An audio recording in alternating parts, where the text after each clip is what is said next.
real nerd. People say I'm a fool, but they never got the news that I'm a wild one.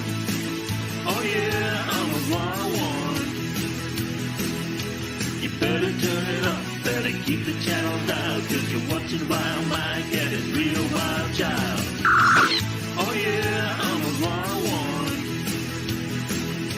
You better turn it up, better keep the channel down, cause you're watching Wild Mike and his real wild child.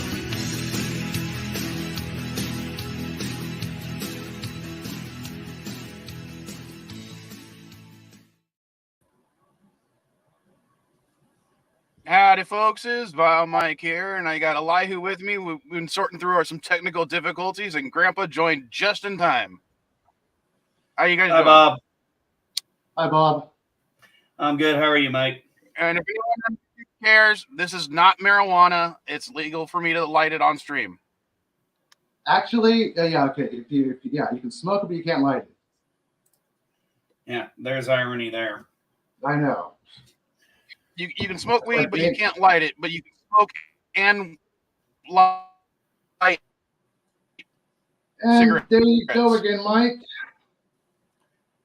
You're roboting and you froze for half a second.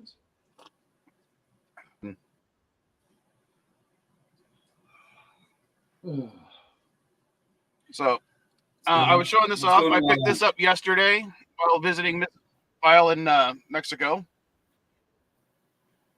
Oh, red label, black label's better. Oh, great. We got Team Red and Team Black going at it now. Hey, I know this battle. I know this battle. I know this battle. I like black label, man. Smoother. So, as much of I will give you that. It is smoother, in my opinion. And I'm going to turn off the camera. Yeah. Hey, you know, I found out something really cool about Mark Hamill. But what I was going to say was it might be a sacrilege to put it in coffee, but I'm still going to put it in coffee. It is sacrilegious to mix it with anything. Yvette. Hope you enjoyed Doctor Who. I haven't seen it yet. I only saw about half of it. I haven't seen it yet either. No, I'm not going to spoil anything. All I saw was about half of it. I haven't had a chance to really. I was stoned at the time, so I don't even remember much of what was going on. River Song Philosophy. Spoilers. I know. I'm not spoiling anything. I just asked. Yeah, like I said, I haven't seen it. I haven't seen all of it, and I was stoned during most of it. You know, I found out something really cool about Mark Hamill this morning. What's that?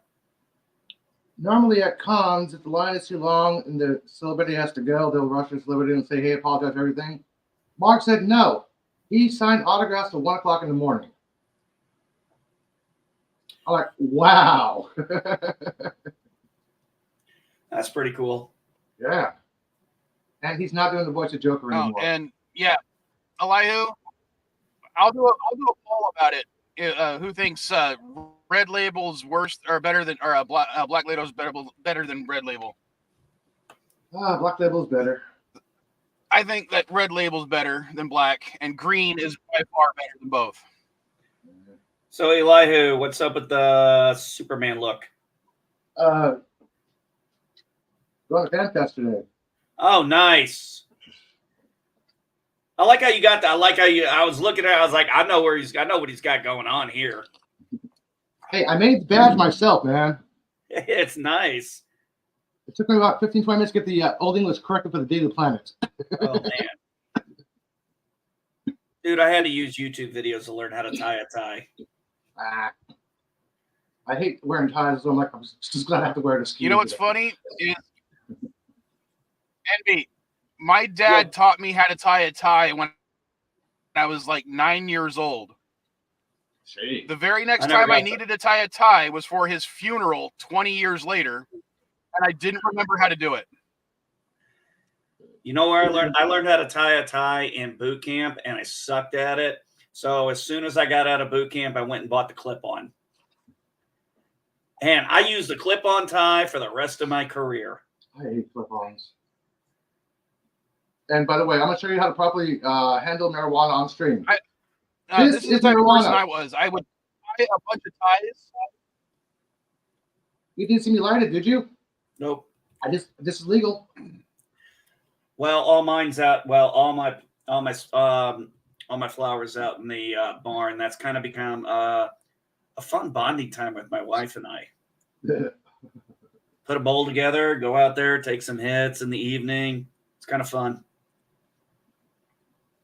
It's like, this month, and I told my wife the first time, I was like, yeah, this must be how my wife and Roger feel when they get to go, because they don't do it in the house, even though they can. It's their house. They still go out to the shed. The shed or the backyard. I'm just going to call you a hippie and get on with it. Well, my mom is a hippie. What was that? Jeez. I was making a joke because but my mom is a hippie. I mean, my mom is a hippie. There's no way around it.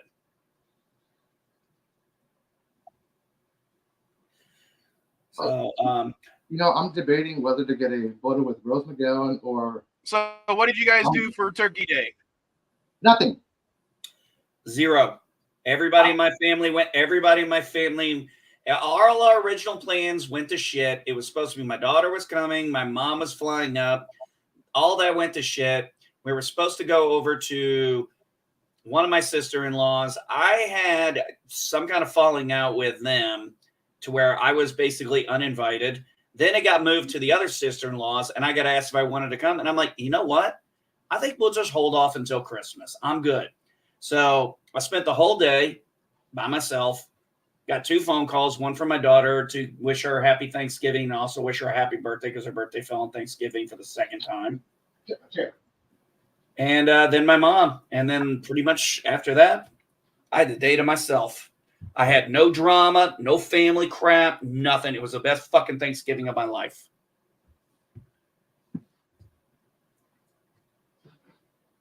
Well, because of the way my work does things, I had to take Thanksgiving and Friday off, meaning that I had to do my entire 40-hour work week, Monday to Wednesday, which means I was getting about 13 hours a day, not including drive time. So by the time Thanksgiving comes around, I'm dead tired. I go down to Mexico to see Mrs. Vile, and she still has to work because it's not a holiday in Mexico. Down there. So she goes to work, and I sleep in until nearly noon for the first time in years. Hey, so Mike, I'm sharing a picture of the sunrise yesterday. Oh, nice. Almost looks like an atomic bomb is going off. Yeah, I actually labeled that one. I actually labeled that the Phoenix Rising, because when you really look at it up close, it really can look like a Phoenix Rising. I thought it was, and I was like, I had to get the picture then because I was like, I was going to the gas station. I was like, it's not going to be here when I get back. All right. So it's like everybody seems to have done absolutely nothing for Turkey Day this year, because Jordan in the chat is saying he did nothing. You guys did nothing. Well, I went to the dispensary yesterday and I got a quarter and 3 free joints. Yesterday wasn't Turkey Day. I mean, Thanksgiving. Yeah, well, no, but I guarantee you the dispensary had a Black Friday sale, didn't it? Oh, yeah. So I'm going to share you guys this. My son has really gotten into his fitness. And, dude, I kid you not, he did this yesterday to show off.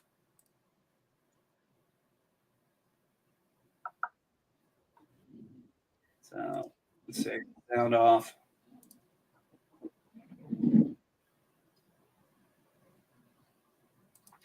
And he just wanted to do one to show me. He's like, I can do 5 or 6 on each hand. I'm like, I couldn't even do that shit when I was at my peak fitness.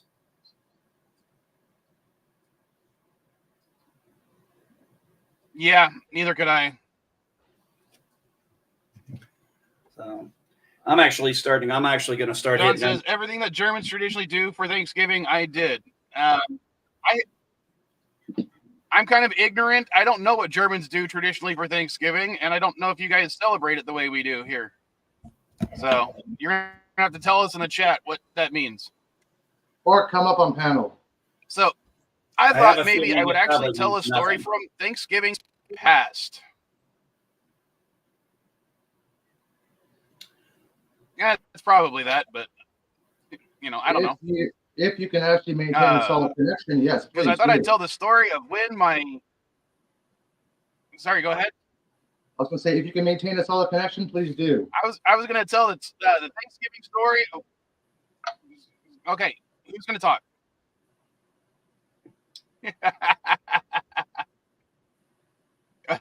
And he says it means nothing out of the ordinary. Yeah, I had a feeling it means nothing. I had a feeling it meant nothing. But I thought I'd tell the story. Yeah. I thought I'd tell the story of when I got shot on Thanksgiving. Oh, this story Is that again. gonna, you think that'd be a fun story? Sure, why not? All right. So at the time, I was 16 years old. And on the weekends and during the summer, I was working for my dad's construction company. I mean, he didn't own it, but he was the HR guy, and I was working as a basically a gopher at the time. I drove the van because I was the only one with a Class B license,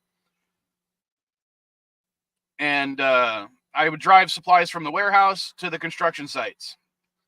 But that meant I was now wearing my steel toe boots every day, regardless of whether I needed to or not. Now, on Thanksgiving, I ended up driving my own vehicle because I had one. I was like, screw it. I'm 16. I got my own car. I'm driving up there to my uncle's house because that's where the entire family was meeting. And we had like 60 or 70 family members all getting together for Thanksgiving. And while we're waiting for the food to finish cooking and stuff, most of the, and I don't mean to be sexist, but the women folk were doing the cooking while the men folk were sitting out on the porch. And of course, when men folk are sitting on the porch, it got to, let's start shooting off the guns. And despite the fact that this is a very dry family, I mean, there's no alcohol at all. So I just need you guys to know, everything in here was done while everybody was completely sober. So my cousins and my uncle start bringing out various rifles, shotguns, pistols. So we got all shooting some targets that they got set up in the backyard. They even have a little pigeon launcher, and we were shooting clay pigeons and stuff using the shotguns. When my, at the time, 6-year-old cousin wanted to shoot the guns with us.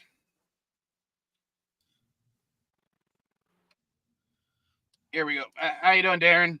Yeah, I'm doing all right. How about you? I'm just relaying an old Turkey Day story. Oh, okay. Continue. So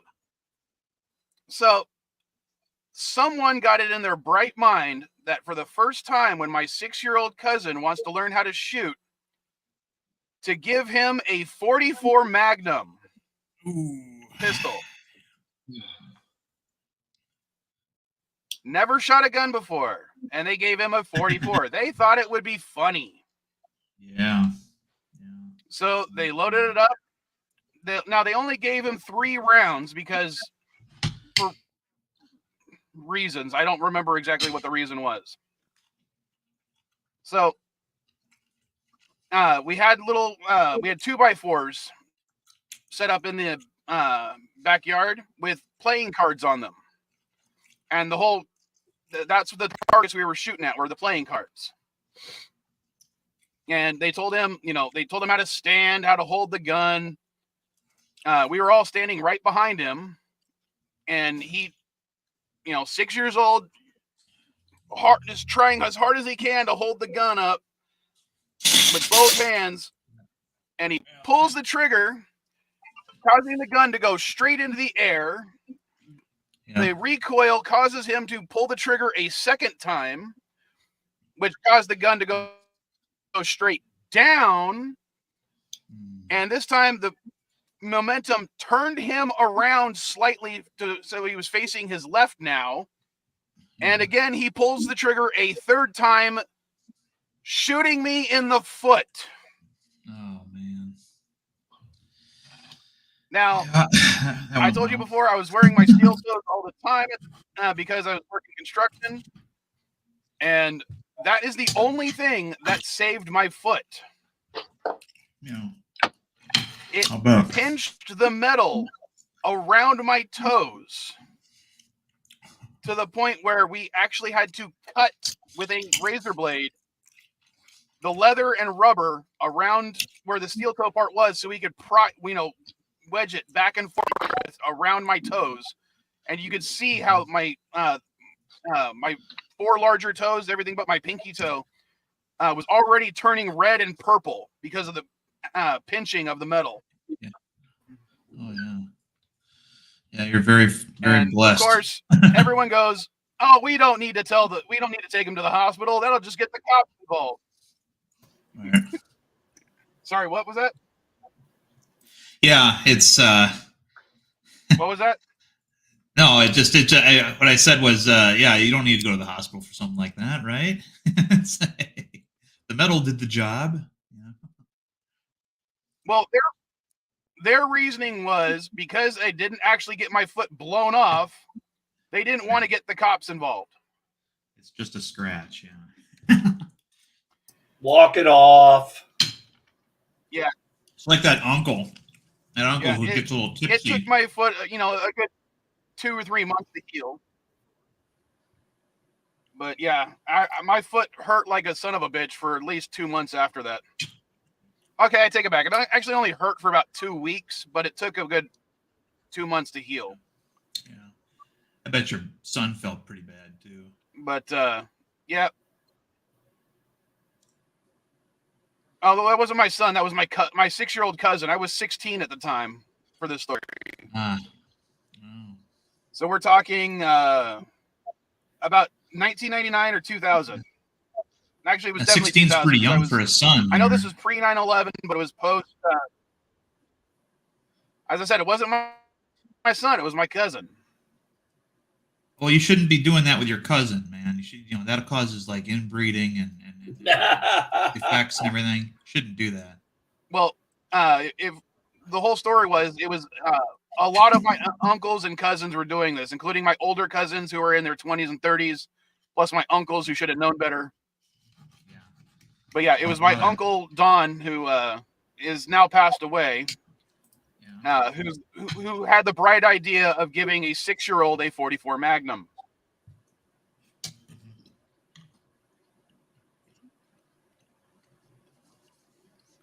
And the best part is that is only the second time I was shot by a family member. But the first time didn't happen on Thanksgiving, so I'm not going to share that story. That's good. You guys have any Thanksgiving Turkey Day stories that you want to share? Doesn't have to be what happened this year. Oh, sure. I can go all the way back to the freaking I can go all the way back to the early 80s. I remember this one all too well because it kind of mirrors a little bit like yours, only nobody got shot. So we're in Jacksonville, Florida now. My parents are divorced at this point. My mom's with Jeff. No, they're not married at this point. Okay, so yeah, sorry. If I got to figure out the year, I got to figure out that. So anyway, we go over to a family friend's house, and we're all everybody's drinking, everybody's smoking weed, we're all eating turkey and everything. This is nothing new for me. But it's what happens afterwards. No drama really happened during that. It's what happens afterwards. My mom and Jeff got into an argument, whatever. So we are heading back home. Okay, 1980s. They're both stoned. They both have been drinking, and we're in Jacksonville, Florida. And we're in a naked Jeep right now. Naked? Naked. You're naked in a Jeep. No, the Jeep is naked. You knew what I was talking about. But anyway, so, tops down. There's no doors or anything.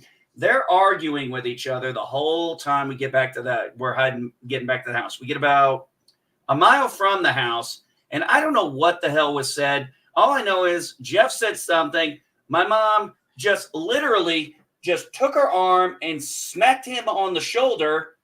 There's just one slight problem. He didn't have a seatbelt on, so he went out the Jeep.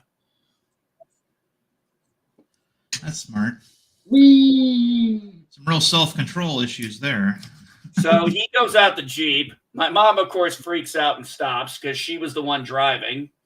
And we pick him up. You know, we're out there. I'm freaked out. We pick him up, get him back in. We get to the house. His glasses had put a gash in his forehead, so he was, he was bleeding pretty bad. They're in the bathroom. I'm freaking out. I'm like, should I call 911, Mom? And both of them were like, no.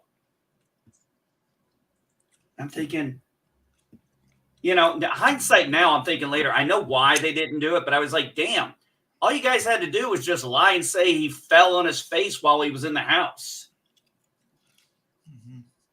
Of course, I didn't think of that at 9 years old, but yeah. And he still has that scar all these years later because he didn't go in to get stitches. And they never called the cops because they both figured they would probably get arrested and I get sent to CPS. Well, they probably smelled like weed. Oh, yeah, they definitely did. That was probably the other factor, too. Yeah, now that I said that out loud, I'm sorry. I got to remember it was the 80s. Weed was like, you said they were drinking, right? Well, yeah, that's the worst thing. And see, that's why I say when it comes to weed, I never was afraid of the weed. It was the drinking that always scared the shit out of me and my family. Uh-huh. But yeah, that was one of my fun. Hey, Darren, do me a favor and nix your camera. I'm gonna see if I'm getting some lag. There you go. I'm going to see if that improves it at all because I was getting some lag and it wasn't happening earlier. And I don't know if it's because you're playing a game or whatnot. Well, it's probably because I was showing a game, but yeah, no problem. Yeah, that's what I mean. Yeah. What about you? Do you got any Turkey Day stories you want to share? I don't have any good ones. I mean, they're Darren? all pretty mundane. They're all pretty mundane. I don't think I have any. Can you hear me? Yeah, I can hear you. I think the Yeah, most I hear you just exciting fine. one No, that I trust can me. remember is Hey, Darren, I would kill to hear a mundane actual Thanksgiving because those are few and far between. I'm used to hearing. I got a little story for you. When I was 9 years old, I was helping my grandmother make her dinner, and that's when I realized that cranberries do not just come in cans. First time I had non-canned cranberry sauce. I have one Thanksgiving story that's actually a work Thanksgiving story where, and I'll be brief on this one, a young lady decided she wanted to have a shrimp cocktail, dish for the potluck, right? And she'd never made it before, and she was real excited because she, her new apartment, had a nice kitchen in it, and she was all, ready to make things. And she happened to casually mention how she thought shrimp would be expensive, but it wasn't. And then she said it was X amount of dollars for the bag, and I immediately said, "You didn't buy the so you did you devein the shrimp?" Because the cheaper version of shrimp is always the vein in ones, and she goes, I no, I didn't. I just cooked it. I'm like, okay, well, we can't eat this now because it's contaminated with fecal matter. And she goes, what are you talking about? I said, devein. That's not a vein. That's a polite way of saying the poop chute of the animal. So if you didn't devein them, then you cooked, the shrimp's shit with the meat. And anybody who eats that's gonna and it looked really nice. She did it, she did a really good job, but she just didn't know that about shrimp. And so that, I was at first she was upset at me, but then, she she got upset at herself. So Well, I do not the best believe it story, is technically safe to eat shrimp that haven't been deveined, but well, sure, an personally, I animal don't can want do it. to, and I'd rather Right. have done that. Yeah. The heat But, will yeah, I get it. contaminate the bacteria that's in any of the shrimp food.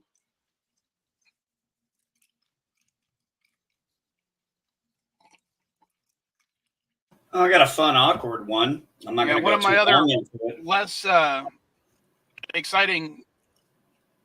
Oh, go ahead. I'll tell mine in a sec then. Go Yeah, ahead. trust me, this ain't going to take too long. This was after I got full custody of my kid.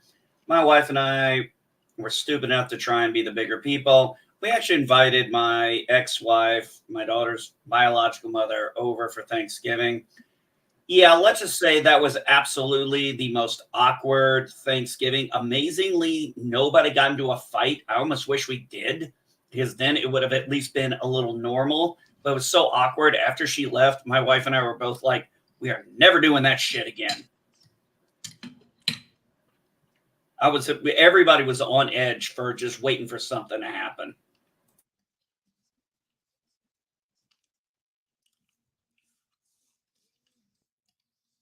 No, the little story I was going to tell is the first time I cooked Thanksgiving Day during dinner, and it was with me, my brother, and my dad, and that was it. I made turkey nachos. That was it. Basically the same thing as good nachos. We just used turkey meat instead, and that was how I cooked my first Thanksgiving Day dinner. How did that work? Did that work at all, or were they any good? It worked just fine. Okay. It's just ground beef or ground turkey. You add enough taco seasoning, it looks the same pretty much. Yeah. Lots of cheese, bit of jalapenos. Yeah. I'm sure Mrs. Vile would not consider what I made that day actual nachos, but right.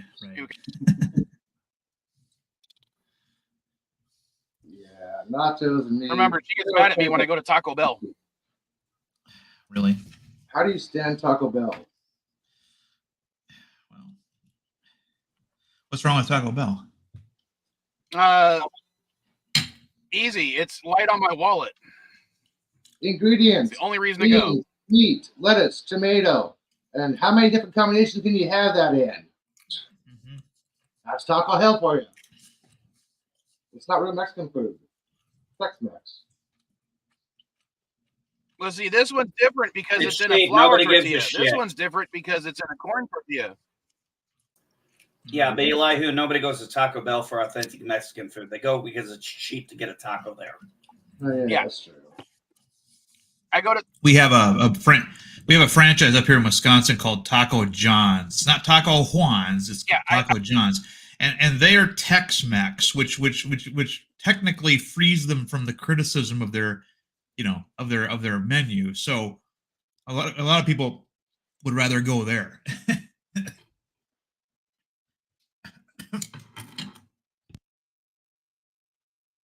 Well, look, all I'm saying, if I want a quality hamburger at what I would consider fast food, I go to Five Guys, and I'll pay the extra money for that. But if I want a cheap hamburger, well, I'll make my own because it's not cheap anymore to buy them at the McDonald's or Burger Kings or any of that shit. Yeah, $15 for a cheap value meal. Value. Yeah, it's pretty bad. No. Well, I mean, Elihu, and no, guys, I didn't use we got to be honest. When you're nachos. Well, I mean, it was gonna happen. I mean, when you raise the minimum wage at certain levels, the costs are going to go up. Oh, the cost hasn't gone up here. It's been the same. It's been about $15 a couple of years. Yeah, but so you got Connecticut. You guys might be like Connecticut. I saw Connecticut. It's like $18 for a McDonald's meal. Yeah. Oh, Burger King doesn't have the 2 for $5. We have 2 for $9. $8. Oh. God dang. No, I'm not joking, man. It's I'm not expensive here, making too, it. I'm but- not making this up. I'm not making this up.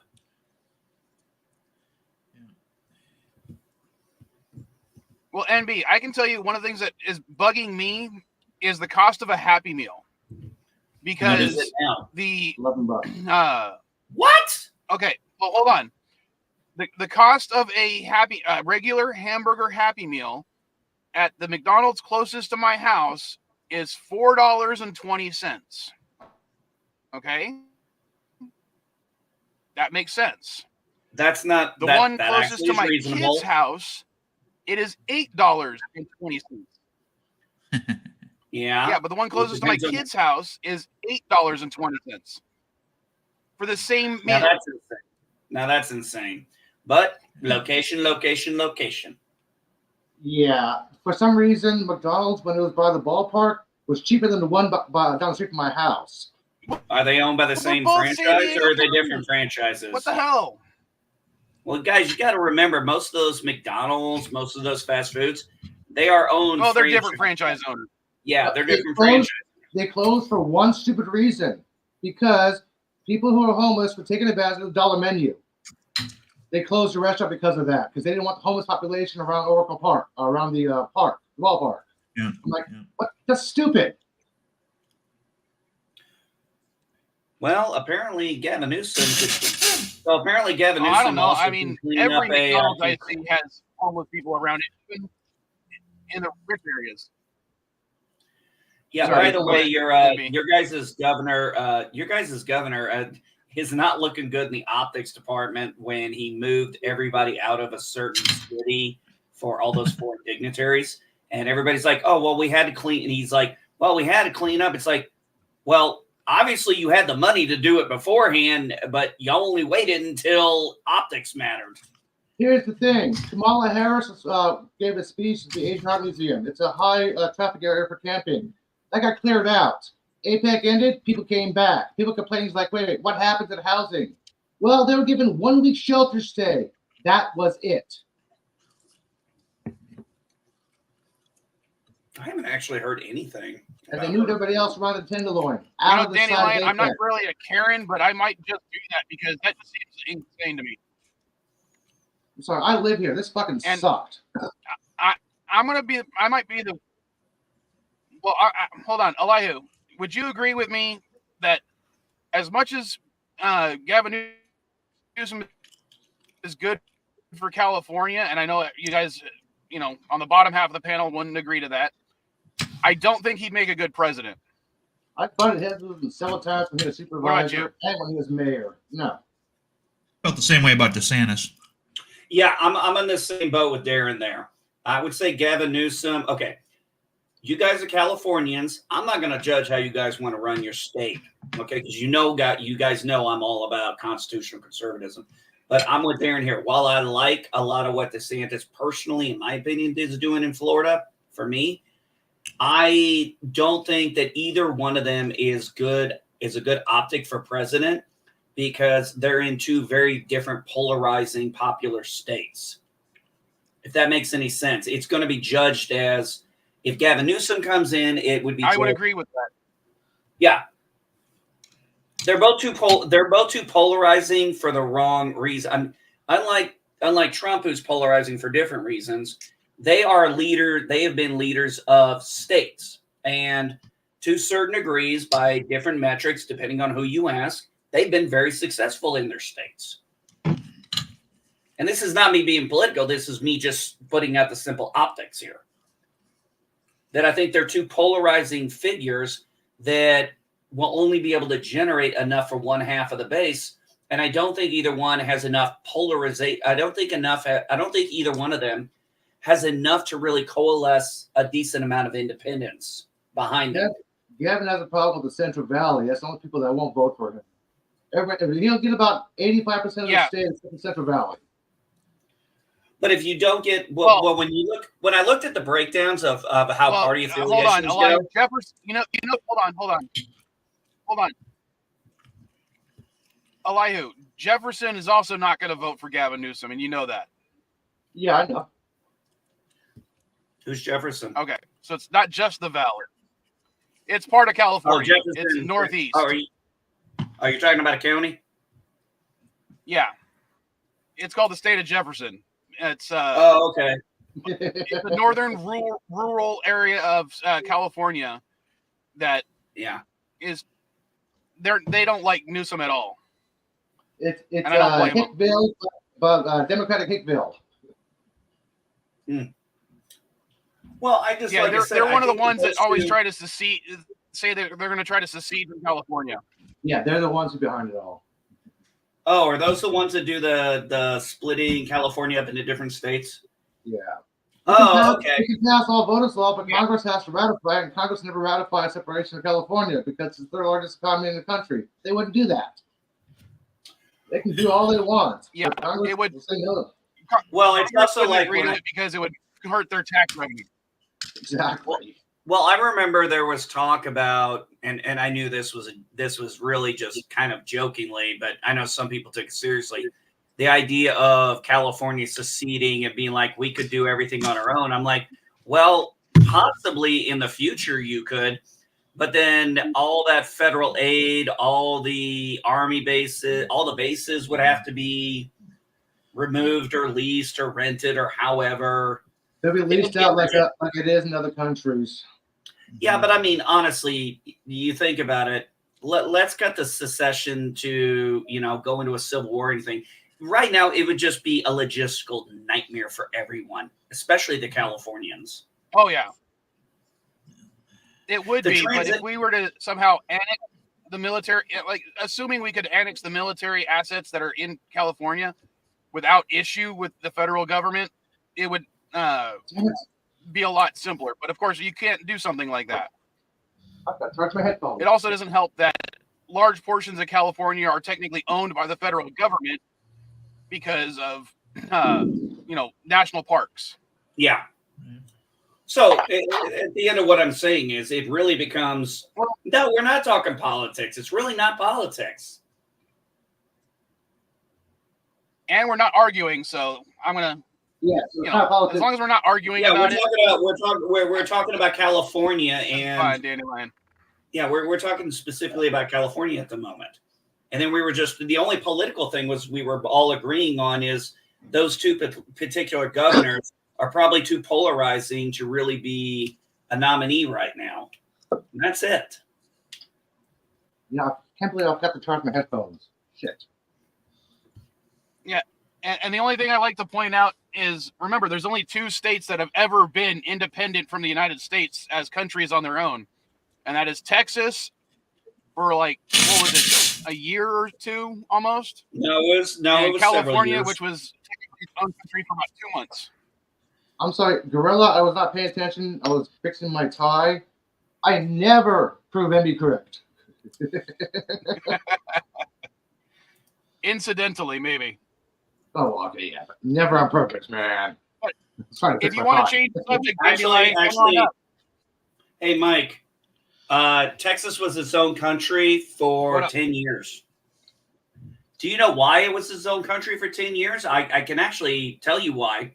Once they actually won the war against Mexico, they applied for statehood. They were rejected because there was fear with that current administration that it would end up they would end up in a war with Mexico if they did that.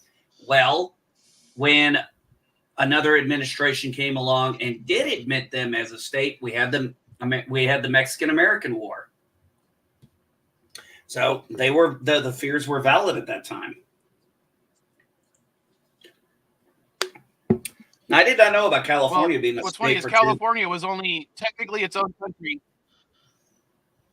Yeah, well, it was it was not recognized by any other country, but it was no longer being controlled by Mexico. It only had a outlaw provisional government, and it became a state only 2 months later. Yeah, so it was technically its own country, but it wasn't recognized by anyone outside of the United States, essentially.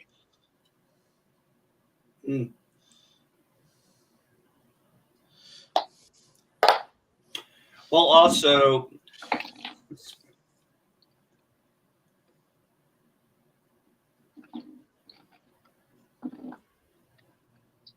Also, what? and I was reading what Gorilla said. Sorry. Oh, I'm like, did you just cut off? I wasn't looking at the screen.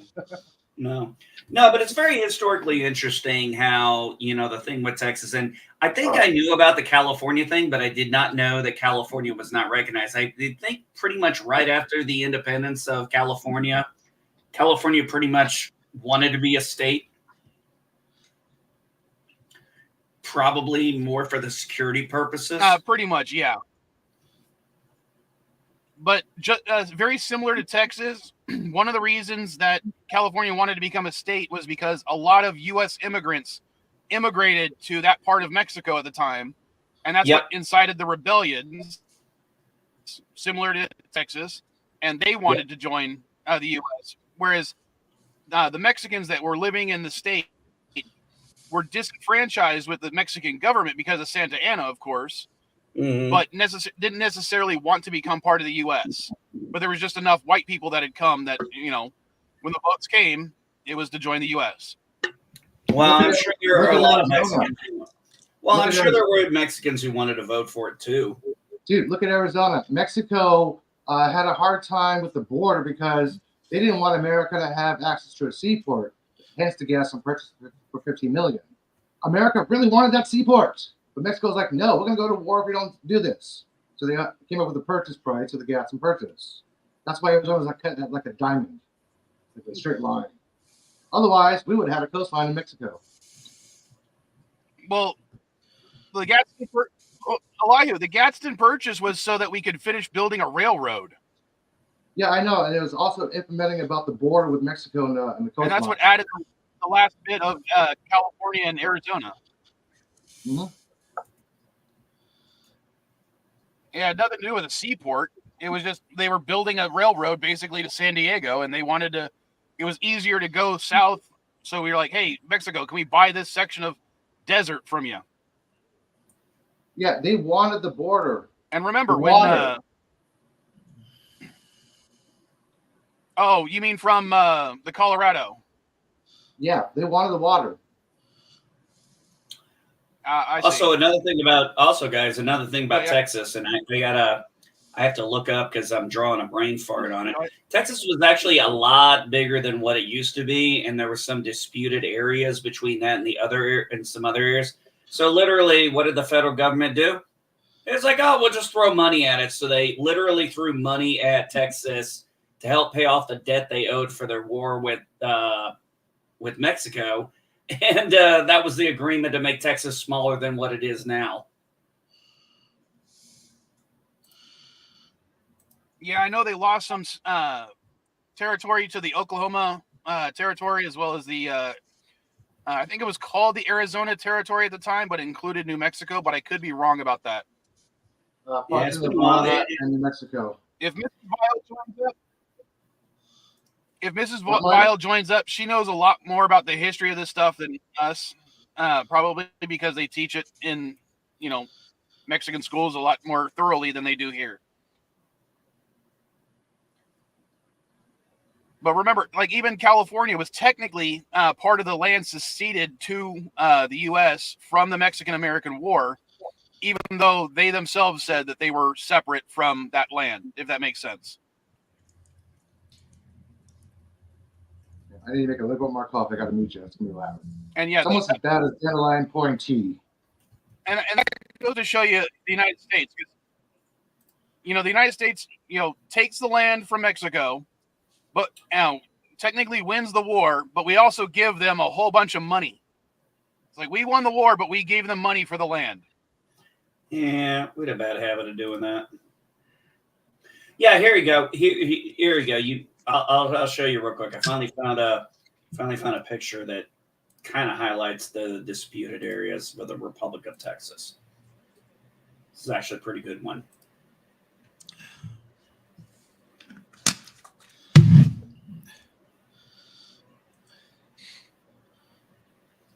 So it gives you an idea of what actually, that area down there, that little sliver down there, in between, that was actually a no man's land for a while. That was a no man's land for a while. So I remember reading about that when I was studying up on Texas history. All right, I'll be right back. I'll be right back. I got a Geloja.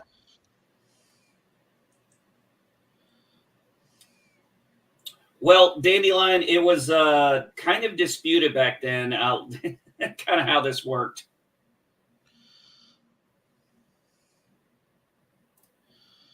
Yeah, used to be a lot bigger. Isn't that what she said? Possibly. Well, what do you think of storyline, Elihu, going on in For All Mankind? I have not seen the last episode yet. Sorry. Oh, you haven't watched the episode yet? Not yet. Okay, I'll hold off then. Cool. DM me when you see it.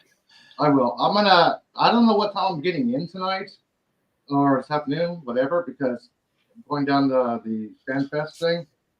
And I'm Oh, yeah, no rush. Yeah, no more rush. likely going to go to the after party with the drinking and the drawing with an artist. Well, the beauty is we got a whole week. We got a whole week to talk about it before, I kind of do enjoy that. Yeah. There is something to be said about the weekly drops. It was kind of like I got up Thanksgiving Day. Family's leaving.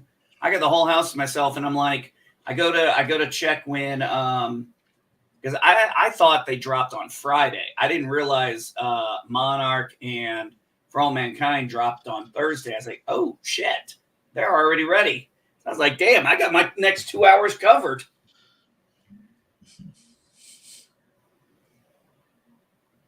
Have you seen the latest episode of Monarch? Yes. How do you think they're going to get out of the ice cream? I'm like, what the hell? It's only tighten around. Nowhere to go. Oh, yeah, he was fucked. But Kurt Russell, yes. Good choice. Yeah. Kurt Russell, excellent choice. Excellent choice. I hands down agree. Excellent choice for the older Shaw. Yes. I was going to say, sorry about that. Apparently me getting in and out of the vehicle so I could go Geloja unplugged my mic. Okay. And I'm leaving in about 15, 20 minutes. Good. But I do enjoy how this one is.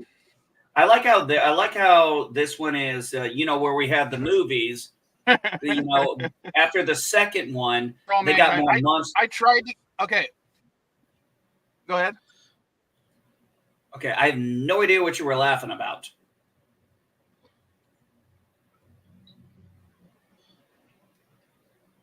Dude, Never mind. Just go ahead. Okay. Well, remember when we? Oh, Jesus Christ!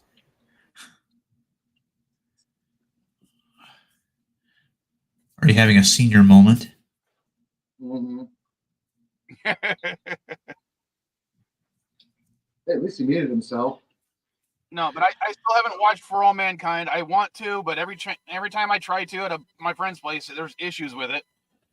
I tried to watch since I had, Thursday and Friday off. I thought, oh, you know what? I'll finally watch Doctor Who Flux. And I noticed, oh yeah, they got all the holiday that I haven't watched yet. So let me watch the holiday specials first. And because I don't know why I kept getting distracted, but I kept getting distracted throughout the rest of the day, and I only finished the first Dalek one, not the second one. So I'm like, great. Now I got to finish watching that before I can watch Flux, so I can watch the damn new stuff with David Tennant back. Yeah, there's a crap load of spoiled videos on X right now about Donna and the doctor's reaction. I'm like, stop it! It's not available yet. It should be available this afternoon here.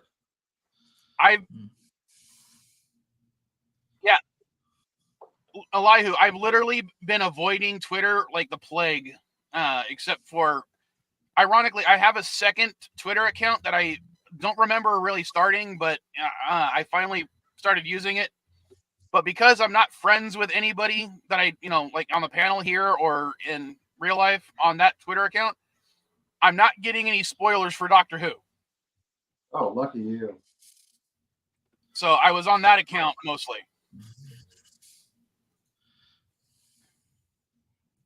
And for those that are actually on Twitter right now, do me a favor and interact with my freaking posts that having to do with the store, because I'm noticing that a steep decline in those posts compared to everything else. And I'm trying to raise awareness for this the website for the eBay store. You know who you are. I'm cross-streaming on X. Yeah, Elihu, we know who you are.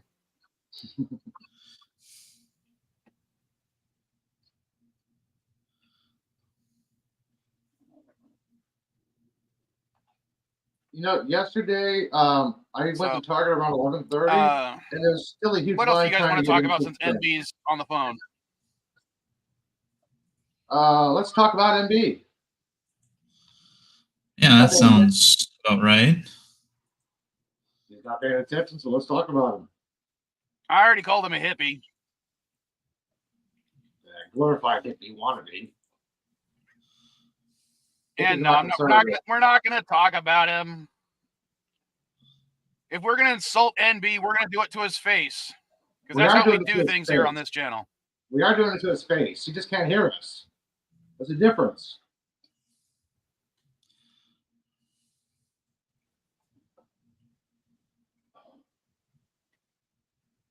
That's the point, is he can't hear us.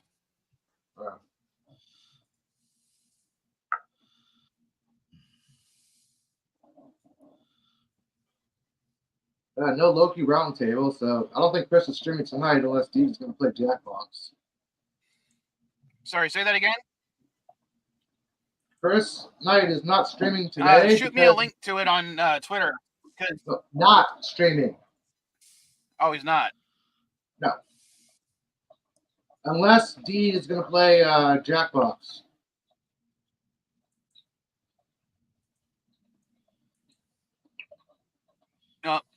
If you shoot me the link, I might play Jackbox, whoever's doing that, because I haven't done that in a while. I might not be around to play Jackbox. You know me, I like fucking with people when I play Jackbox. I know.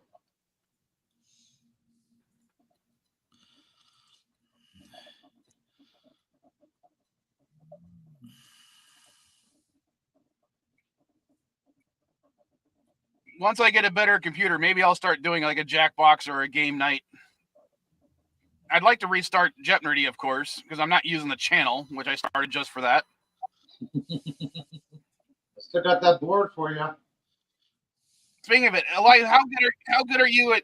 Would you be able to design something that I could use for that, other than using the website I was using beforehand? Sorry, say that again.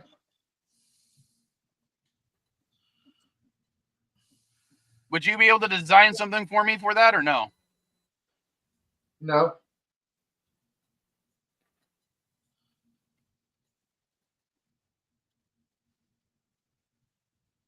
I can look. I can't hear your response. Hola, Mrs. Cardenas. Oh, there's Mrs. Vile.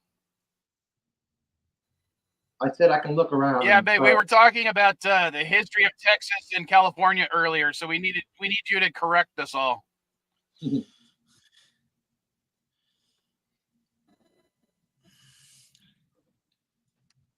need to Deloja. Be right back.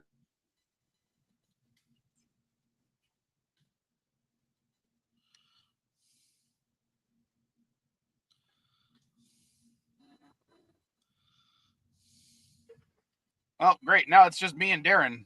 What are we going to talk about? I don't know. What do you want to talk about?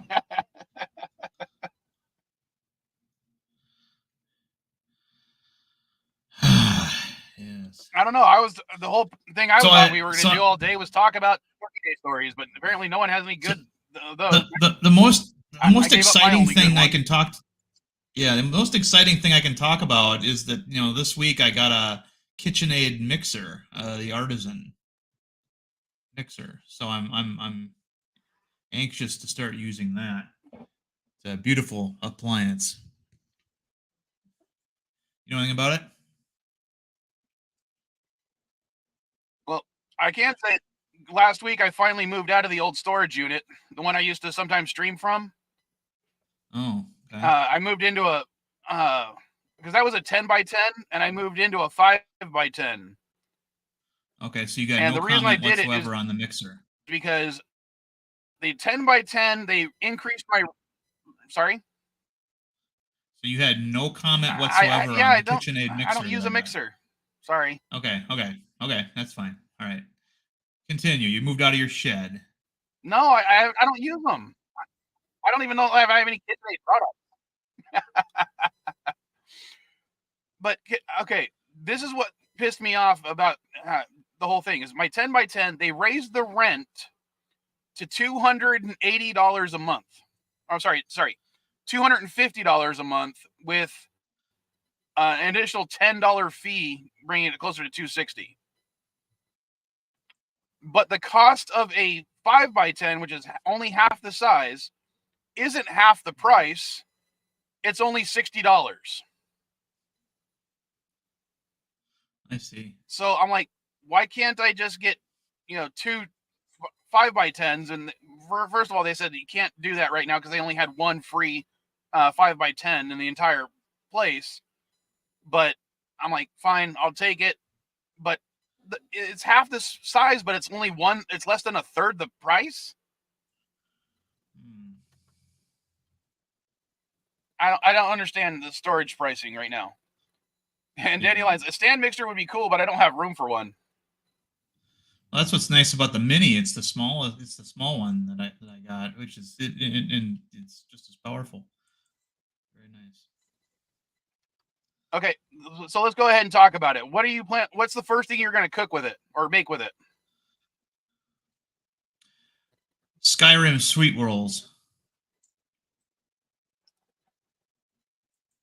Like you actually found a recipe online, or are you just making a joke? No, I'm serious. I got the molds, and I'm gonna make it out of brioche, and that's what I'll do. That's the first thing. Second thing is probably cornbread. That's what I'll use it for a lot, is cornbread. Okay, if you when you actually make the sweet rolls, take a picture and share it next time you're on the stream, because sure. I want to see what those look like in real life. All right. I mean, in the game, they kind of just look like glazed donuts to me. Not the ones with the holes in it, but the regular ones. Well, it'll be like the ones in Skyrim, which are basically small bundt cakes that are served upside down.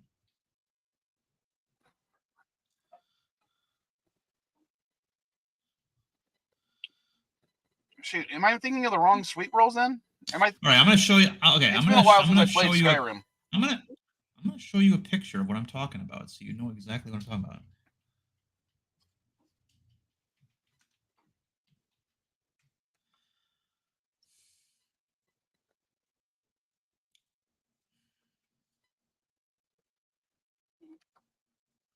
All right, I'm sharing the screen. There you go.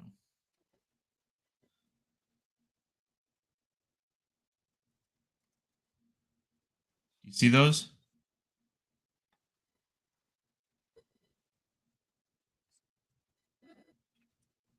Not yet. I can't. There we go. There you go. Recognize them now?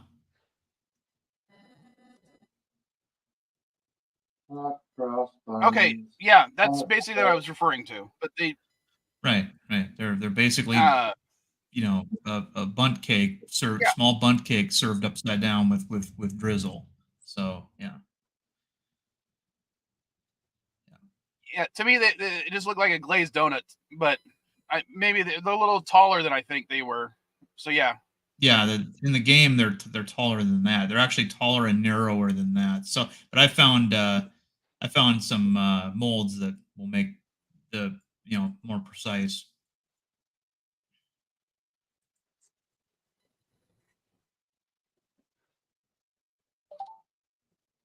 Any other video game based confectionaries you plan on making?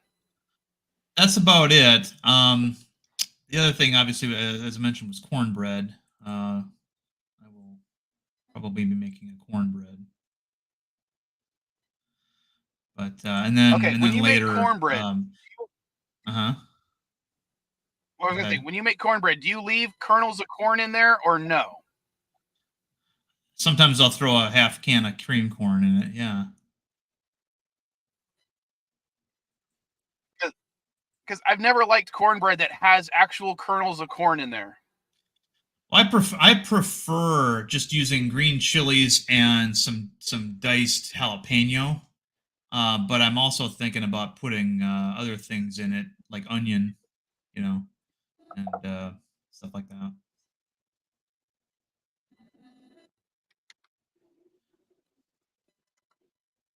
So you're back? Yeah, I'm done talking. I'm sorry, I'm not going to talk I about. only dropped you back because of that. Wait, you're done talking? That's a first. No, it's actually kind of funny, Mike. You dropped me like right when I hung up the phone. Oh, I just dropped you back, and then I saw that you were gone, and I'm like, oh, okay, maybe he went to, since he was not on the screen anymore, he went to actually be on the phone where he could talk louder or something. I don't know. Oh no, I muted. No, I just muted this thing. I didn't even know what you guys were talking about. It was my daughter and my grandson, so they take priority over you guys. We've switched to corn. We switched to cornbread talk. So we switched to cornbread talk. How do you feel about kernels of corn in your cornbread? Kernels and corn in my cornbread, huh? It's Southern style. Like actual pieces I have of corn. to, if I'm going to be honest, cornbread. if I'm going to be honest, I will take either or, as long as the cornbread is done right. Because I've had some very bland, bad cornbread. I mean, just like you take a bite and you're like, "What the fuck is this?"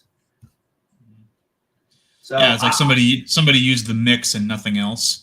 Yeah, exactly. Yes, exactly, Yeah. exactly, Darren. You bingo right there.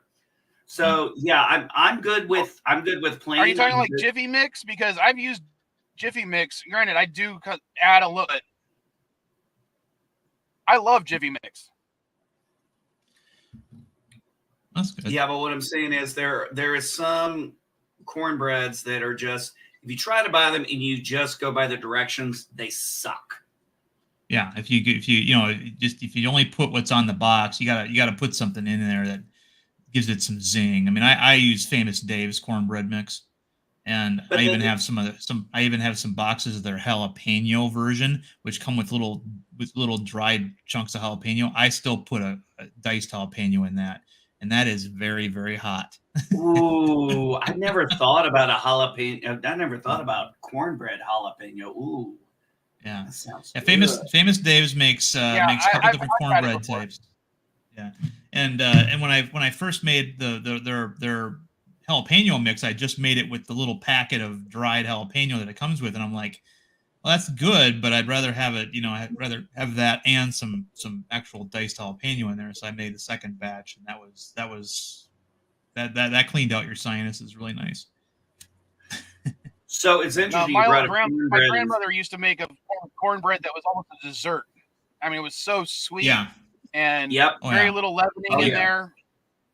So you can do a lot that. flatter. Oh yeah. And, My granny so used good. to do that. My granny used to do that. Cornbread, she'd make that sweet cornbread, she called it. Yeah. And that's, And, if you get sorry, go ahead. Well, what I was going to say Yeah. is my granny and great-grandfather, they grew up during the Depression.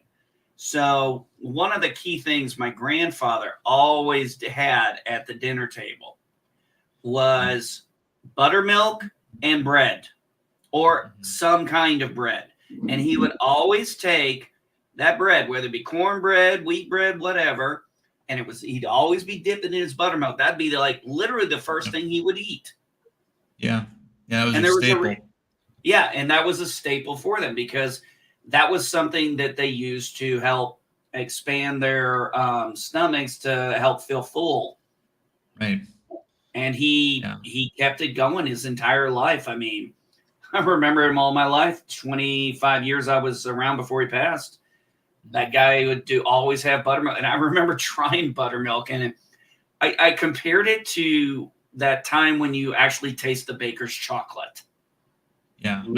Yeah, the bacon Yeah. chocolate. Bland, man. Oh crap! Yes. Not Ryan Johnson's here. And so it's can crash courses. Crap.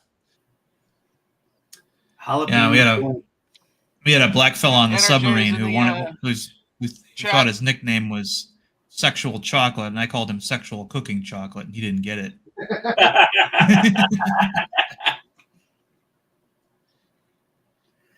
Jalapeno cornbread done right is good. Sorry, he thought his nickname was what? No, he thought his nickname was Sexual Chocolate. He thought he put Sexual Chocolate on all his stuff, and I started calling him Sexual Cooking Chocolate, and he didn't get it.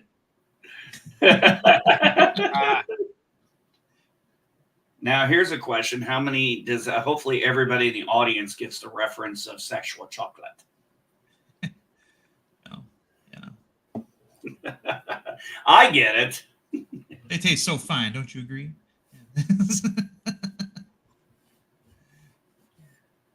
Was he Mr. a bitter Brandon Watson?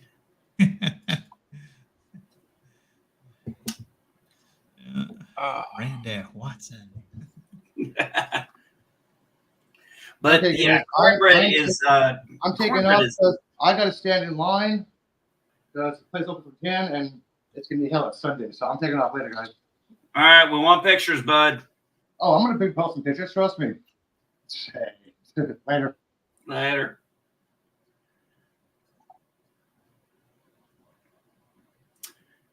I gotta check when Later, the Indie Elihu. Comic- Have I gotta fun. check when the Indie Have Comic fun Con next storming the year. castle. Do you think it'll work?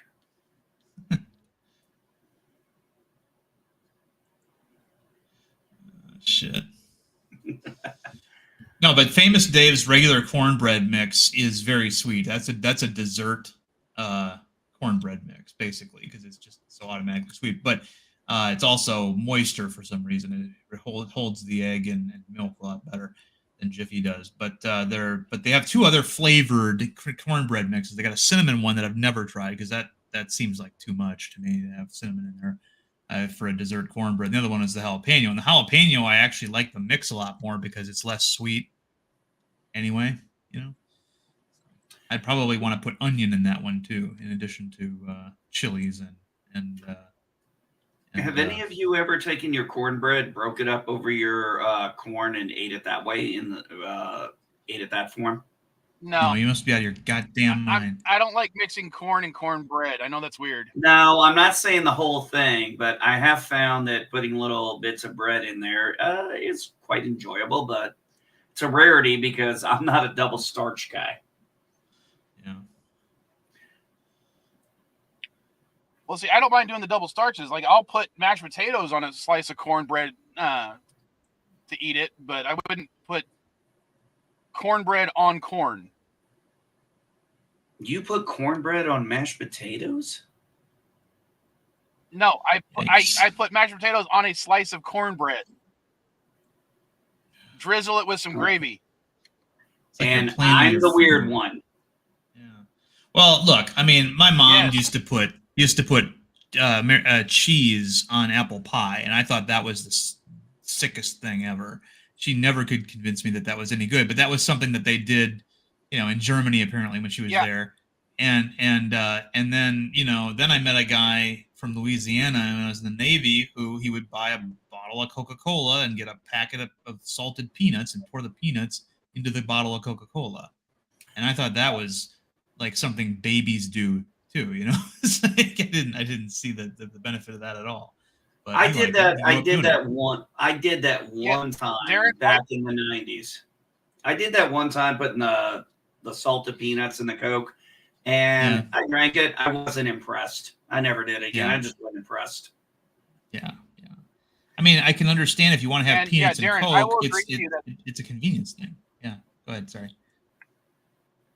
Well, I was going to say, I agree with you that the idea of putting a big slice of cheddar cheese on apple pie sounds stupid, but when my family down in Texas was doing it, I went ahead and tried it, and it actually is pretty good. It's weird how it works. Okay. Dandelion says sharp cheese with apple pie is awesome. Yeah. Well, And I'm finding again, that Yeah, a sharp cheddar. I could never get the appeal just by the thought of it. But when she did it, she also had like a slice of cheddar put on a hot apple pie so it would melt a little bit, and that's how Yeah. she ate it. But I mean, It has no, to, but it I has knew to have another. milk. Sorry I for knew interrupting. another. That's okay. I knew another guy in the service who did this thing where he liked to take dill pickle spears and dip them in orange juice. And I thought that was like, what do you eat? It's like, but apparently that's a thing too. In some parts of the country. So, whatever. No, it's kind of interesting because my wife didn't understand me with this because she would sit there and see me one time. She saw me one time, long time ago, and I was eating Campbell's chicken noodle soup. Thing was, I was eating it cold, straight out of the can. And she's like, Right. "What are you doing?" I'm like, "I'm eating chicken Yeah. noodle soup." She goes, "It's cold. You didn't add water or anything." I'm like, "And?" Yeah. It's like she couldn't grasp why I was doing that. I'm like, she goes, "How can you eat that cold?" I'm like, "I can eat a lot of things cold. Okay. Sometimes they actually taste better that way." And she's like, "Why?" I'm like, "I don't know, because sometimes I had to eat stuff cold and I got used to it." I'm sharing an image of the mixer that I got, just so people know. The Ooh, KitchenAid nice. artisan mixer is all metal. It weighs about 14 pounds. It's the smallest Yeah. model they have, and it has that 50s styling to it. But the thing is, it also is compatible with every KitchenAid plug-in accessory. There's that little knob on the front of it, and you can attach a meat grinder to that or a spiraler and stuff like that. The only thing that it can't accommodate is the ice cream maker, because the bowl is too small. But they might come up with one later. But that to give you an idea. That's what I got. And Right. whenever I made cornbread before, I had to use my Vitamix blender to mix it, and that's not what it's for. And I always ended up with liquefied jalapeno. So this will be much easier. To answer Well, Mrs. just Vile to go back a question, little bit, why chicken? I frequently will eat something out of the can. Yeah, I was going to bring that up because I frequently will eat stuff right out of the can cold, and it pisses her off. Yeah. It's like, no, just go and eat something warm. Don't eat it out of the can. It's like, well, sometimes you're just hungry and you want something filling, and a can of Right. something does the job, and it's already cooked. So who cares? And you don't want, yeah, She hates and when you I do don't that want kind to of dirty stuff. up another. You don't want to dirty up another bowl or plate or anything. You just Well, throw there the is can that. away when There you're is done. that there Yeah. too. Well, There's a lot of efficiency in mine. that. Well, a lot of mine came from my time in the Marine Corps, and it was like, well, I can either use the heating pad to keep myself warm or heat up my food, and a lot of times, most of us chose the latter of not heating up our food and keeping the warmer for something more pressing than a warm meal. Right. It's weird like that, but that really was our mentality. It's like, I'm getting fed. I don't give a shit if it's hot or not. Right. It'll get And hot in part my of it comes from stomach. the fact that when I was a kid and we'd go camping. If we ever brought any food with us, it was usually canned. And if we didn't hunt anything, we'd open a can and put it over the fire. We'd cook it in the can, and we'd eat it in the can. Mhm. So I got used to eating out of a can. Well, that was Yeah. the thing, in the field, we can't have fires or anything. So we got Right. those little things that came with our MREs. And a lot of times when the winter came around and it was cold, we kept them around for more important things than heating up our food. It Oh just yeah, really, and the World War II era military didn't Oh have yeah, I can MREs see or that. anything. They had GI C-Rat. cans, and so they would eat right out of the can anyway. So they just had that habit when they became civilians after the war. Yeah, what That's- they were called C-Rats, right? Yeah, and then it said on the can C-Rations, GI can, which stood for galvanized iron. A lot of people don't know this. That GI, like in GI Joe, that's where it came from.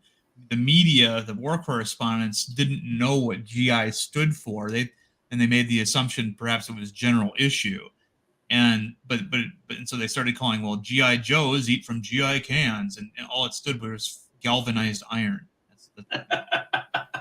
I did not know that, actually. Yeah. So, Well, but I now assume it's they called them. yeah. I assume they always called them C-Rats for canned rations. I mean, made Right. sense. Well, that's there's more than one name for it, but the actual cans that they use, because you had tin, and then you had galvanized iron, and there was a revolution, I think, in canning earlier where have you guys ever see the TV show The Terror? No, It sorry. was a No. Ridley Scott TV series. The first season was about these two ships that were looking for the Northwest Passage above Canada. They get frozen Yes, in I the have ice. seen that. Yes, I did. Yeah, see so they had canning was brand new when they had their expedition, and so they had cans and they had bad seals in the tin cans, and so guys were getting lead poisoning, and that was one of the so they started using galvanized iron in the 20th century, and that's why you had a differentiation between the types of cans, because some cans could last a lot longer if they were if they weren't tin. That makes sense because I do remember in that one they had a lot of their Right. tin food was spoiled in that. Right. You're talking about that first season, right? The first season, yeah. The second Yeah, season. that's the only was season I brilliant. saw. Yeah, that's only one season worth seizing so far. It's an anthology series, so each All right, season is so- about a different thing. Go ahead. Sorry, but Mrs. Vile knows that I was adding the Johnny Walker Red to my coffee this morning because she was there when I bought it. So she sent me a meme just now. I like my whiskey like I like my men. Twice my age and from Scotland. Followed by smoky, full-bodied, and leaves you gasping a little. Followed by left in an oak barrel at least 3 years with very little oxygen.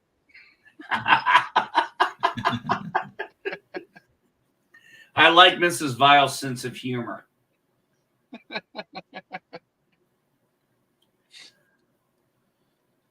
Because what's even funnier is, I like Johnny Walker, I like Red Label, but I was making the joke how it's a blended whiskey and not a single barrel. And What she was looks that? at me, she tells me, like, go ahead. What was that third one? Left. I like my whiskey like that, man. Left in a barrel for what was that? What? 3 years. Left in an oak barrel at least 3 years with very little oxygen. Oh, okay. Thank you. I left whiskey for the most part back in my 20s. Yeah. Whiskey makes me whiskey I cannot handle. I tried. I don't have a tolerance for it. And it makes me sick. Same with tequila. Pretty much I got to resign myself to, if I want to indulge, vodka is really my thing. I'm a vodka guy. Well, this is a Scotch whiskey, which is what, Scotch is some of my favorite liquor. So I'll probably end up pouring myself, an actual tumbler of this later on. All right, Mike, since you're a whiskey guy, since you're a whiskey guy, have you tried, I guess this is becoming kind of a thing. It was getting popular at the liquor store before I was fired. Have you tried butterscotch whiskey? I have, but I've only tried the cheap stuff, nothing expensive. We're talking like $12 bottles. Not okay. Because I noticed that was becoming very popular recently in the last few months when I was working there.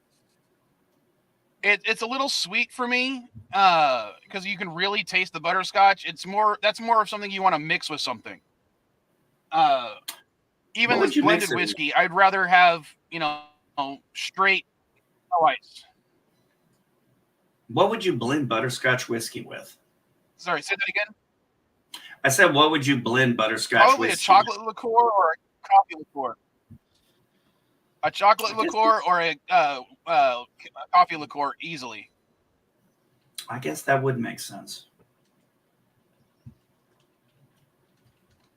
I guess it would go good in coffee. Add some Baileys to it. I mean, Baileys is already a mix. That way you get more of the sweetness, and it's not going to overpower the whiskey. I wonder how it would taste in regular coffee. Well, maybe after I finish this bottle, I'll buy some and we'll try it on one of the CNA streams. Yeah, sounds good. I found it. I found the butterscotch. It's one of in a my favorite snot things to bag. do is when I go inside my local. Go ahead. No, go ahead. No big deal. What I usually do for the CNA stream is I go in my local liquor store, the one that's just down the street from me, and I say, "Hey, I'm doing my little thing because I've been dealing with these guys for years now. I'm like, what's something new that I can try to put in my coffee that's cheap, and I just need 2 shots of it." And they give me recommendations, and that's what I try. Huh.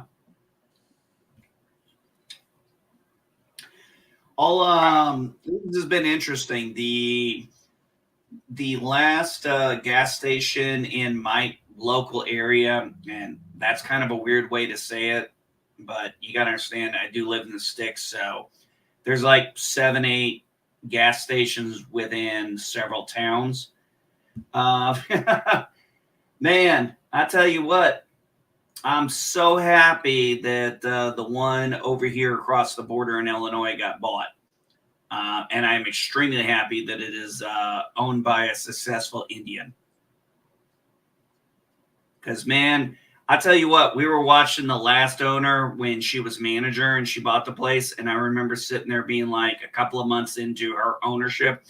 And I'm like, I'd talk to my wife and I'd be like, how long do you think it's going to take her before she runs this in the ground? Because it was bad. There was her and her entire family working in the place. And unfortunately, nepotism can work, but it can also work against you big time. And for her, nepotism worked very much against her. She lasted 2 years, finally sold the place. And when I found out who was owning it, I learned, and because I knew who this guy was, he owned several other properties. I was like, oh, thank God. He's on the place now, like less than 45 days, and that place is just getting completely remodeled. And the few employees that stayed are actually happy as fuck. Yeah. A few years back, I worked for a gas station just because I needed some extra money, and it was this. I think he was either Iranian or Pakistani. I can't remember, but he was a guy who, immigrant, bought 3 gas stations over the course of years, and was doing, pretty successful for himself. When he passed away, his son inherited all 3 gas stations. The son just drove them into the ground, sold 2 of them. And Yeah, I I remember recently you telling went me to that. the third one. Find that, yeah, I recently went to the third one just because I was in the area just to get gas, and it looked really good. I'm like, oh, did he actually turn everything around and restore the gas station? It's like, no, it was sold. New guy owns it. So now I feel really bad that the guy that I used to work for, who worked really hard as an immigrant to provide for his family, and then fucking his son destroys everything. Yeah. I've seen that happen a couple There's, times. that is an interesting thing because there was something my wife sent me, and I thought it was interesting. It said, if you're once you're past the age of 55, don't worry about saving your money. Spend it. Why should you save more money to give to your kids who have no idea of the appreciation of the work you did to get that money? It's like, I'm like, yeah, there is truth in it. I have life insurance. My wife has life insurance. That'll cover what needs to be done. But yeah, I'm like, we worked hard to get the money we have. And yeah, it's gotten to a point where, you get to a point in your life when you're a parent where it's like, you know what? There comes a point where now I'm going to put myself first. Yeah. The companies where Junior took over and it did as good, if not better than Pop, those were the kids who were raised to appreciate the work that was put into creating the business in the first place. And yes, it's and usually when you get kids that don't do that, the smart ones who understand that, look, I don't have the fire in the belly that the old man had to run this business, they will usually sell it, right? So like the family that owns Schwinn bicycles, or no, Trek bicycles, right? The kids inherited it and they sold it to, I think it's either Walmart or something as their in-house brand, and that was the smartest thing they could do because they took it then and the money and then did their own endeavors. Well, But but what they did was to secure the legacy of what their father created, not run it into the ground. Right. Yeah, taking it on and running it into the ground is the worst thing to do because then you've devalued the. You can't even sell it at what you could have if you just had sold it as soon as you acquired it. It's From what I terrible. understand, this kid had drug problems and he had gambling problems, which is a big issue. So that's why he had to sell off the other gas stations, was because he was paying his gambling debts. So he's a fucking loser and didn't learn from his dad's examples. Oh well. Yeah. Well, unfortunately, I'm that kind of happened. glad that his dad didn't survive to watch it, though. It sucks the guy died before he hit 60, but still, I think he would be more pissed off surviving to see what his kid did to it. Yeah, I don't know. It's interesting because I've seen it really depends on the culture. And I'm not talking race, I'm actually talking culture. Some cultures can really work and live together fine. In some cultures, there has to be that distinct separation.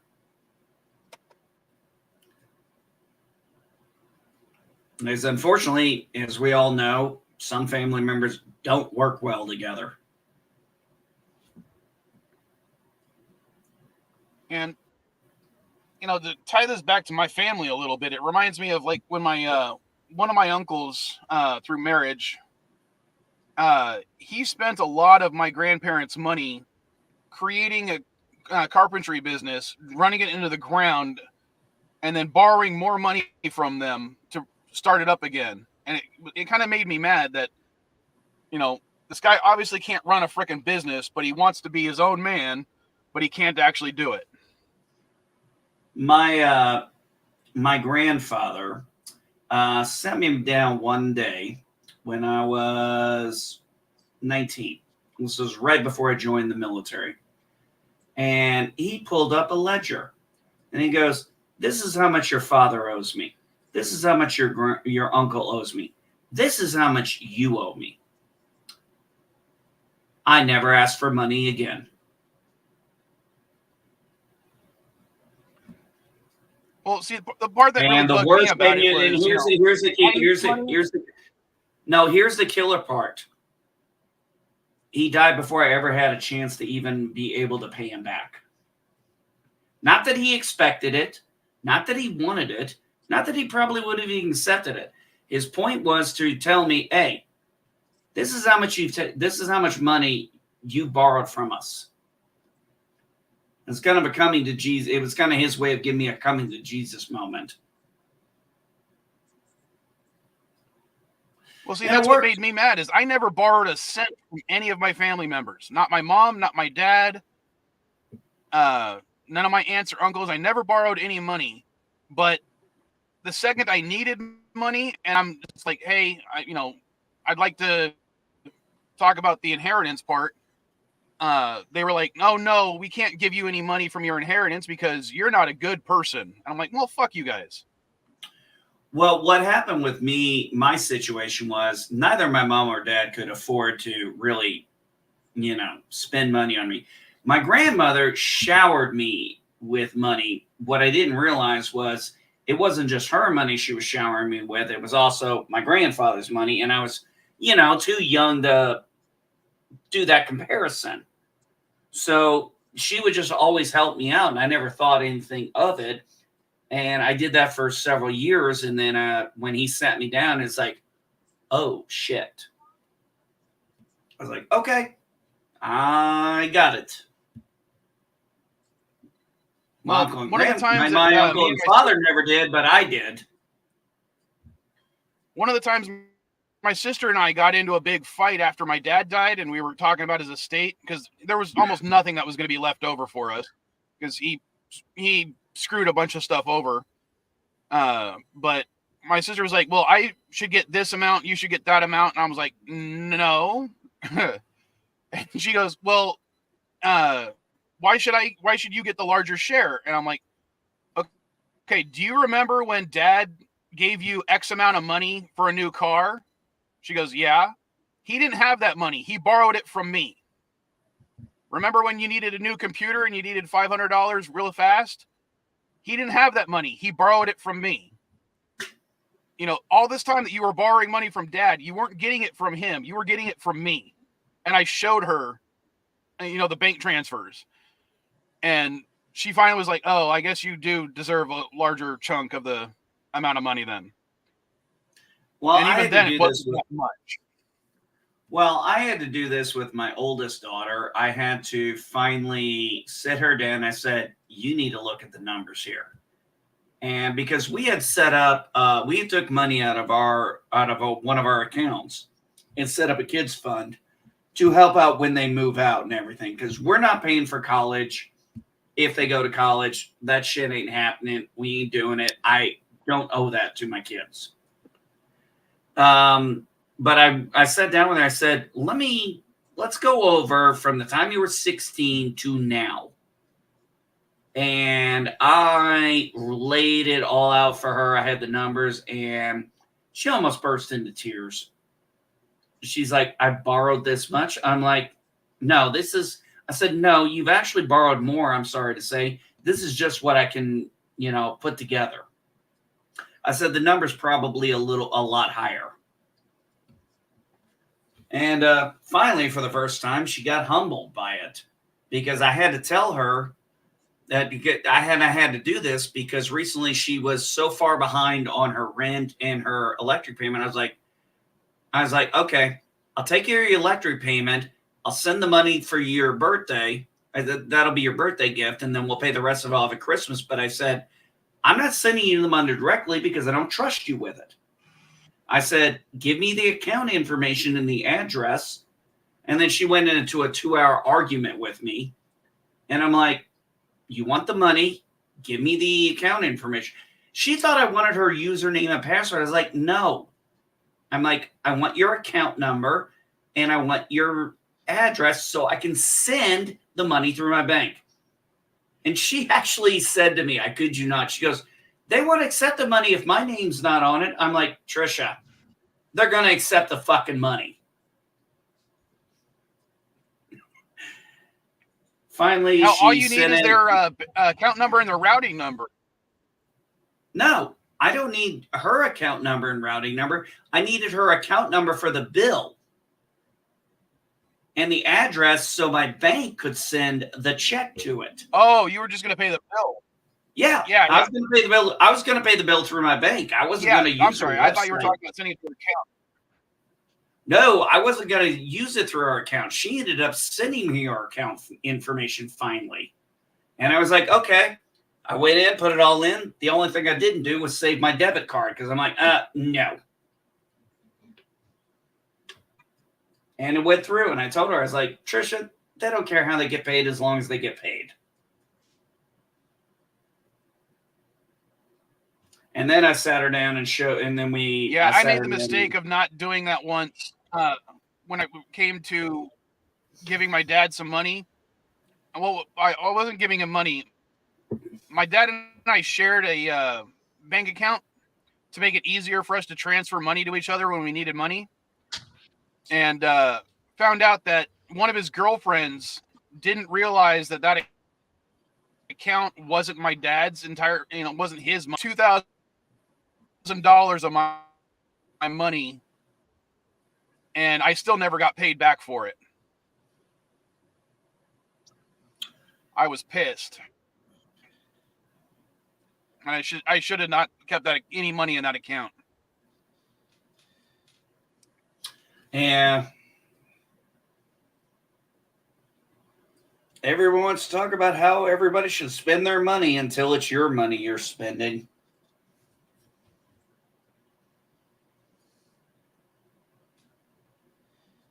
I've been having problems with FedEx this week. I even feel guilty sometimes going down to Mexico to see Mrs. Weil because. Sorry, say that again? No, go ahead. It's fine. No, you said something about FedEx. I was just saying, what was you talking about?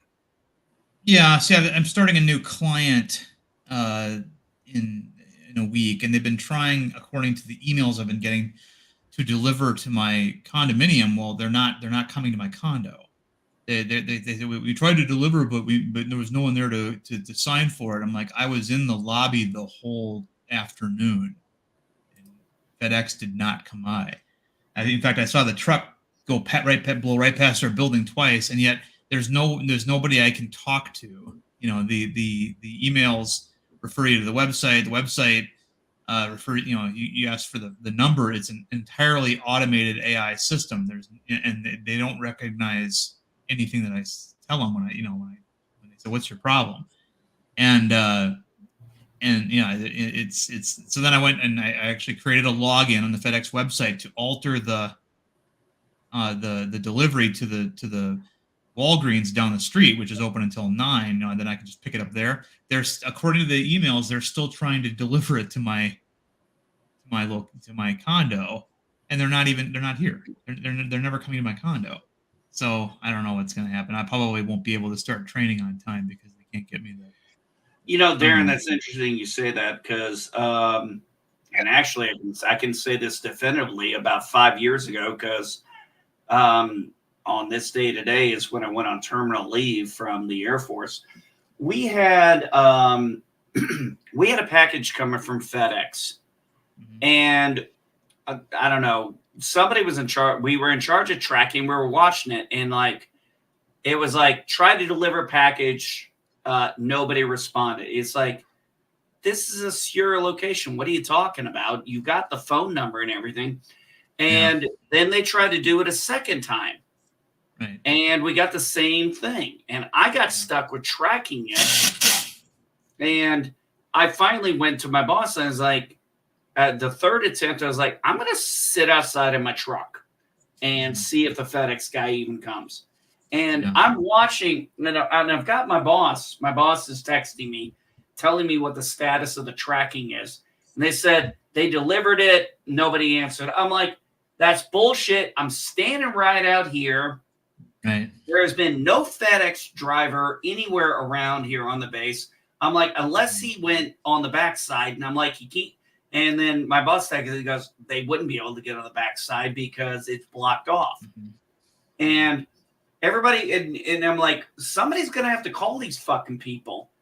And then, oh God, I'm glad I wasn't the guy who had to call them. It took 2 weeks, I think, to get that package finally delivered. Yeah. And I think at one point, I asked my boss, I was like, I was like, this is so good. You know what we ended up having to just finally, I finally said it. I was like, why don't you guys just ask where the damn thing is and drive up to the distribution center and pick it up? Mm-hmm.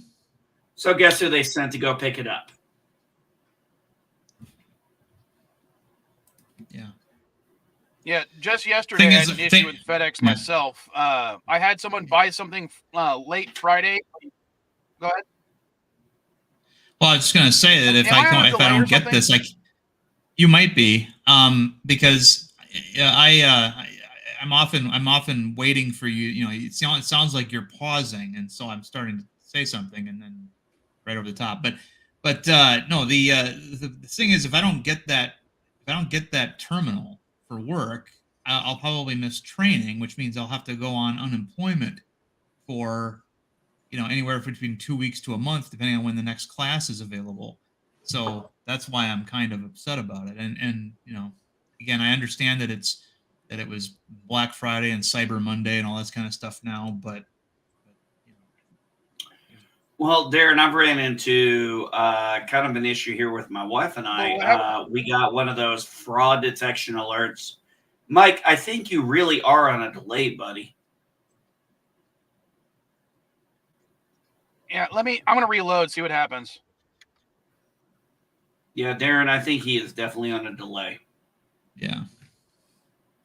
So we had an issue about a few weeks ago. Actually, now we're going on 3 weeks. We go on our fraud detection alerts. Okay, it was like $8. And it was like, okay, we're canceling your card. We're going to send you a new one. My wife's been waiting 3 weeks. That bank is in California. And they were like, we've called them back. And they're like, oh, there was a glitch in the system. I'm like, I don't give a fuck if there's a glitch in the system. So it has really caused a logistical nightmare for my wife and I. Because, there used to be a time when you could close out a bank very easily. You close the account, get a cashier's check for your money, go open a new bank account, get a new bag of checks.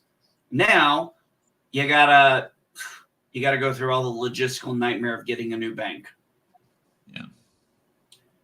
I mean, we're talking changing automatic debit card payments. We're talking changing direct deposits for checks, for debtors and everything. That's why I told my wife, I was like, we got to get a local bank. And I was like, we ain't dealing with this shit till the new year because I ain't dealing with that stress during the holidays. Yeah, it's just. Testing. 1, 2, 3. All right, I said something. Respond back.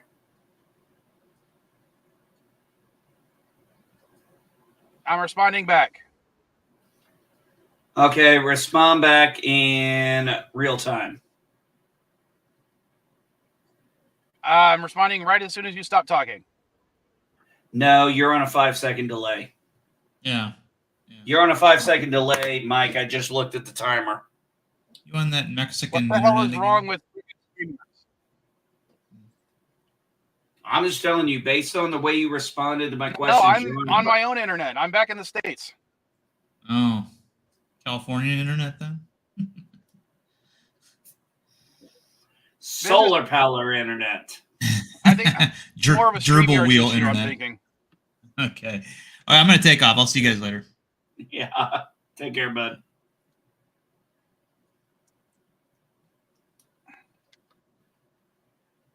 But the whole story I was going to say, hopefully the delay is not going to affect it too bad, is when I was doing my or eBay store, someone decided to buy something that they wanted overnighted.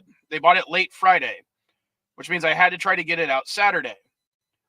But because of everything in the area, my local post office box closed at noon instead of 1 o'clock, so I was late. So I sent a message to the guy saying, hey, I know you wanted this overnighted. I didn't make it in time. Do you mind if I send it FedEx? Reply saying, that's fine. But just so you know, I live out in the boondocks. So I checked the prices. It was $14 to overnight this game via USPS. FedEx wanted to charge $84 to overnight it to the guy. And he just said, you know what? Don't worry about it. Just ship it out Monday. So now I'm going to ship it out Monday, but it would have cost like so much more than the game was worth to overnight it via FedEx. That's crazy.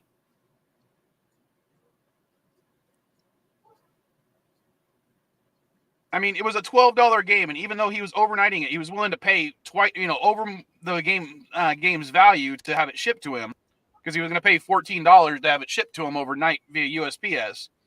But yeah, FedEx and UPS just said no. I didn't look at anything else. Mm. 1 year, my uncle nearly murdered my grandfather. Is that a Turkey Day story? Because the first story I told was how a few years back, my cousin shot me in the foot on Thanksgiving.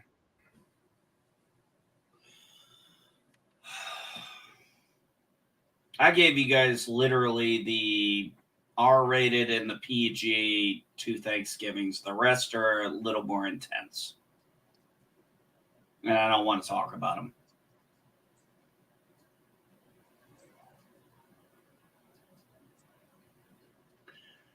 All right. Yeah, most of my Thanksgivings are very blasé. Literally, the most exciting one is when I got shot. I wish that was the most exciting Thanksgiving of my life. Jesus Christ, I hate it thing. Dude, I don't even like this holiday. I haven't for almost 30 years.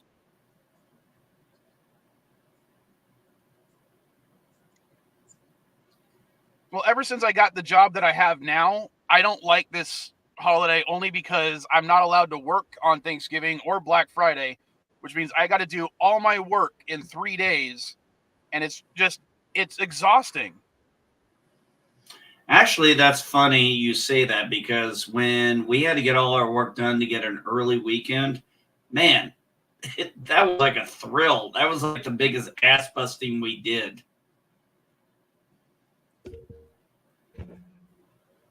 Well, Yeah, it for was me, it's the exhausting. whole, working 13, 14-hour days. Well, yeah, at our age, that does get I a don't little. mind working a 10-hour day on occasion, but a 14-hour day in a row?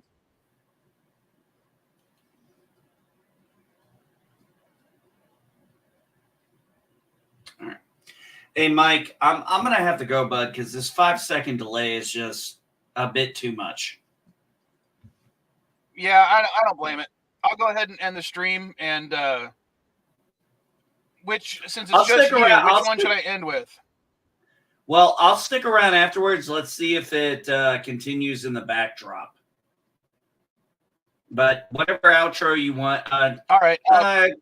fuck it. Go open Klingon style. More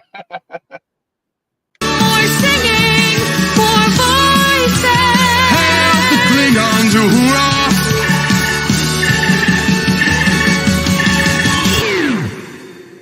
Open Klingon style. Klingon style. Open Klingon style. Klingon style. Open Klingon style. Hey, sexy Klingon style. Open Klingon style. Hey, sexy Klingon style. Hey.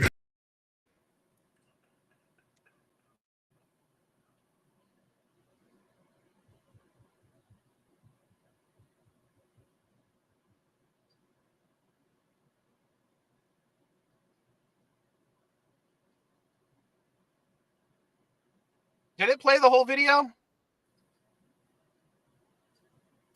It played the open Klingon style, but it did not play the phaser. Because usually that's what you end finally with. That's weird. I'm gonna play it again. All right, you're 19 years old now. I figure it's about time you got one after all your complaining.